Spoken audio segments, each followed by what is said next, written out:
How's it going? I'm here for day 57 of Fergal's Tune a Day. Gonna play a tune today that was requested back in January by John Flynn.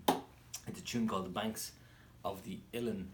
I-L-E-N, Ilen, not U-I-L-N, Ilen. Anyway, I'm in Ann Arbor, Michigan. We're playing at the Arc tomorrow night with the band. We've had 3 tomorrow night and Thursday night, recording a live album. So anyone in Michigan, come out and see the show. It's going to be great. Although I think tomorrow night's sold out.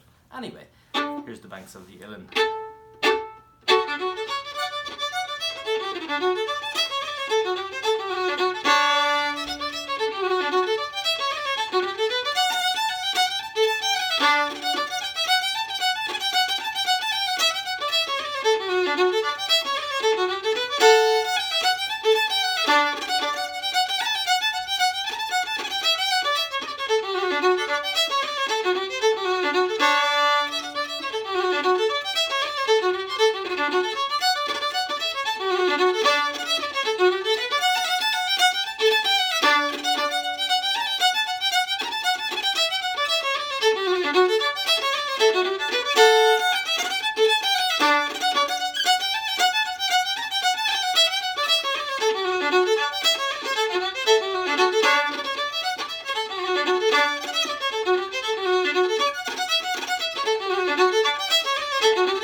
See you tomorrow for day 58.